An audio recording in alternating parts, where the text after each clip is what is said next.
Reflect in English podcast. Let's be honest, most people learn English for years, but when they finally get into a real-life conversation, their mind goes blank. They know how are you, they know thank you, they know sorry, but beyond that, they feel stuck. And the truth is, native speakers don't just recycle those three phrases all day. They have dozens of small, natural sentences that keep conversations alive. Sentences that are short, smooth, and full of meaning. Today, I'm going to share with you 60 of them, but not as a boring list. Instead, I'll walk you through situations, little stories, and examples, so that by the end, you'll feel like you've actually lived these sentences. You won't just know them, you'll feel ready to say them. So let's imagine the most ordinary setting. You run into a friend on the street. You don't want to sound robotic with "how are you?" Instead, you might say, "Hey, what are you up to?" It's light, it's casual, and it invites conversation. If they answer, "Not much, just heading home," that gives you space to continue chatting. Compare that to "how are you?" which often kills the conversation with just "fine, thanks." So the first gem, what are you up to? Now picture this, you're meeting someone at a cafe. They arrive and you've been waiting. Instead of jumping straight into, "Where have you been?" which sounds a bit aggressive, try, "I was just about to text you." This little sentence does two things. It shows you noticed the delay, but also that you are being proactive, not judgmental. Native speakers use this all the time, and it sounds warm instead of confrontational.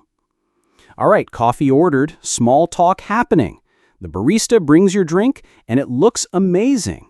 Instead of just saying, "Thank you," you could say, "Oh, wow, that looks great." Notice what happened? You gave thanks plus a compliment. This is not about being fake. It's about adding positivity. People remember that energy.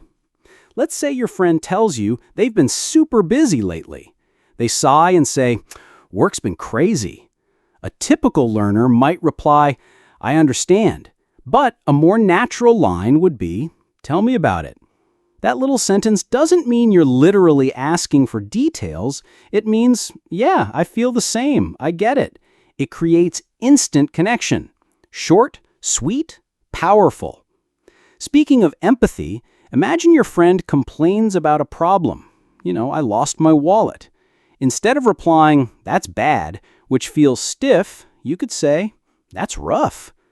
2 words, but it carries sympathy and realism. Or even, "That sucks," if you're closer friends. These tiny lines capture emotion without over-explaining. Now let's jump into the store. You're shopping, you find something interesting. Instead of asking, "How much does this cost?" which is grammatically fine but slightly textbook, you'll often hear native speakers say, "How much is this?" Or even quicker, just "How much are these?" when pointing at shoes or jeans. And when you're deciding, you might say, "Let me think about it." This is a graceful way to step back without saying no. Very useful when you don't want to commit yet. Imagine you're at a restaurant with friends. The waiter asks if you're ready to order, but you're still looking. Instead of a flat "not yet," you can say, "Could we have a few more minutes?" That sentence is polite, natural, and shows you know how to handle the situation smoothly. And when you're finally ready, don't forget another everyday gem. We'll split the bill. Learners often struggle at this moment, but this one sentence solves everything. Now, let's move to a social hangout. Someone suggests going to karaoke, but you're not a fan. Instead of a blunt, "I don't like it," you can say, "It's not really my thing." Soft, polite, but clear. And if you want to decline an invitation in general, another natural line is, "I'll sit this one out." Perfect balance between honesty and friendliness. What if you want to say yes? Someone invites you to join a game. You can say, "Count me in." Energetic, short, positive. People love hearing that one. Now, picture this. You're in the middle of a conversation and suddenly realize you forgot something important. You can say, "Oh, that slipped my mind." Much more natural than "I forgot." And if you suddenly remember something, you might say, "Oh, that reminds me," and then jump into your thought.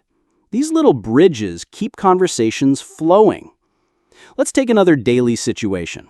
You're trying to leave a party, but you don't want to just disappear. A friendly sentence is, "I should get going." This sounds way smoother than "I'm leaving now." And when you meet someone for the first time and you're wrapping up, you can say, "It was great meeting you." That's the kind of sentence that feels both polite and genuine, and it closes the interaction on a high note. Of course, not every conversation is smooth. Sometimes you don't catch what someone said. Instead of repeating, "What?" all the time, try, "Sorry, I didn't catch that." Or simply, "Come again?" Both are casual, polite ways to ask someone to repeat themselves. And if you only half heard but want to confirm, you might say, "Did you say Tuesday or Thursday?" See the difference? Instead of pretending, you clarify. That's real communication. Now let's add in some everyday reaction sentences. Your friend tells you, "I got a new job." You could simply say, "Good for you." Short, supportive, and very common. If they tell you a shocking story, you might react with, "You've got to be kidding me." Or, in casual style, "No way." These aren't dramatic movie lines. They're the real filler sentences of everyday conversations. And don't forget those moments when someone shares a plan. Your friend says, "I'll send you the details tonight." Instead of "okay," you could say, "Sounds like a plan." It's relaxed agreement, and it makes the interaction smoother. All right, let's move to a bit of scheduling. Someone asks if you're free on Friday. Instead of "yes," you might say, "That works for me." Or if you can't, you can say, "I'm not sure if I can make it." Notice the phrase "make it." Native speakers often use that to mean attend. So if you can't join dinner, just say, "Sorry, I can't make it tonight." Totally natural. And speaking of time, imagine you're in a rush. You might say, "I'm running late." That one's very practical. Or, if you're really pressed, "I'm in a bit of a hurry." Both are sentences you'll hear every day in English-speaking countries. Now let's cover apologies in real life. Sometimes you bump into someone on the street. Instead of a heavy, "I'm sorry," you can just say, "Excuse me." That tiny phrase works wonders. It's polite without being overly dramatic. And if you want to show something was unintentional, "my bad" is casual but very common. Like you send the wrong link to a friend. You can laugh and say, "Oops, my bad." Let's throw in some phrases for encouragement. Your friend is nervous before a presentation. Instead of just "good luck," which is fine, you could say, "You've got this." That short line carries so much support. Or simply, "I'll keep my fingers crossed for you." Both are ways native speakers naturally express encouragement. And when things don't go as planned, imagine your team loses a match. Instead of a dry, "we lost," you can say, "We gave it our best shot." That sentence doesn't deny reality, but it softens the blow, positive and resilient. By now you can feel the pattern. These sentences are short, maybe 5 or 6 words at most, but each carries a natural rhythm, a cultural tone, a certain warmth or casualness. That's what makes them super useful. They're not textbook lines. They're the everyday glue of real English conversations. Now that we've warmed up with daily social interactions, coffee shop orders, casual hangouts, and little moments with friends, let's take a step into the workplace. Because let's face it, many of us use English in professional settings. And in the office, words like fine or okay often feel a bit flat. What you need are those short, smooth sentences that make you sound competent, cooperative, and confident. Imagine you're in a meeting and someone shares a new idea. Instead of just nodding silently or saying yes, a great sentence is, "That makes sense." Simple, but powerful. It shows you've processed the information and you agree logically. Another one, when you want to encourage further detail, is, "Could you walk me through that?" Notice how natural that sounds. You're not grilling them, you're inviting them to explain. It's respectful and curious. Now picture yourself disagreeing. Instead of bluntly saying, "I don't agree," you might use, "I see your point, but this softens the impact." Or even, "I'm not sure I'm fully on board with that." See how this phrasing makes you sound thoughtful rather than combative? When you want to move the meeting forward, one of the most common sentences you'll hear is, "Let's get back on track." It's short, it's firm, and it brings focus without sounding rude. Another classic, "Let's take this offline." That means, "We'll discuss this later, outside the meeting." Very standard in workplace English, but rarely taught in textbooks. And of course, scheduling. Suppose a colleague suggests a time, but you're not available. Instead of saying, "I'm busy," you can say, "That time doesn't really work for me. How about Thursday instead?" The structure is polite rejection plus alternative. Smooth, professional, and effective. Let's switch gears to phone calls, because these are moments that many learners nervous.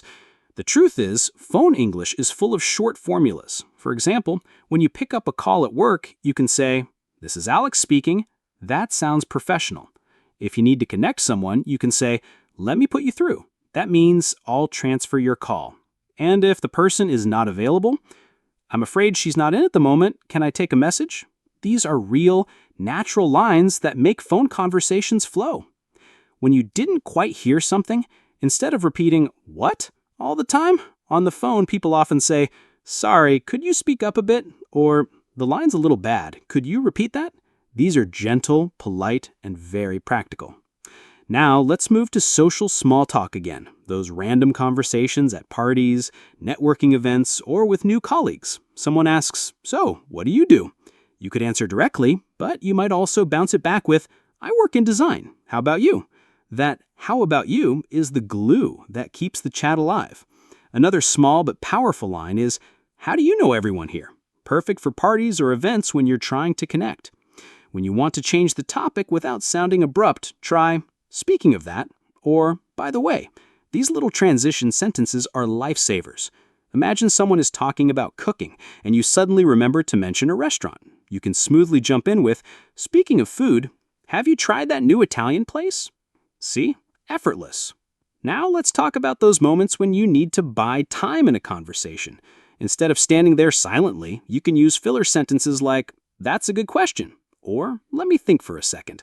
These aren't just stalling, they also sound natural because native speakers use them constantly. Sometimes you'll need to express uncertainty. Instead of always saying, "I don't know," you can try, "I'm not too sure," or "I'll have to get back to you on that." Both sound polite and professional. And if you're giving a rough guess, "If I had to guess, I'd say," is a smooth way to do it. Now imagine you're chatting with a friend and you want to share something in common.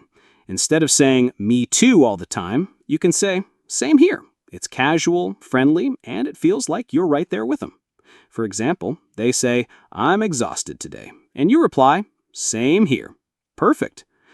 Let's cover endings, because how you close a conversation leaves the last impression. If you're on the phone, instead of the stiff goodbye, you might say, "All right, I'll let you go." This signals that you're wrapping up, but politely. Another one, "Talk to you soon." Casual, warm, and open-ended. In person, when leaving a group, you can say, "It was nice catching up." That little phrase feels friendly and genuine. And then there are those all-purpose, comforting sentences that just work everywhere. For example, when someone apologizes, the golden reply is, "No worries." It's light, forgiving, and very common.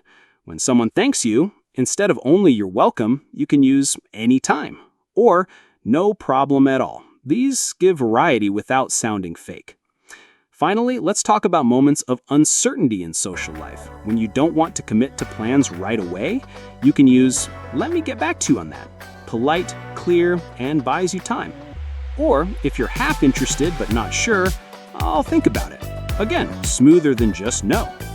So, after walking through cafes, parties, stores, offices, and even phone calls, we've built a set of 60 sentences that are short, powerful, and real. They don't sound like a textbook because they're not.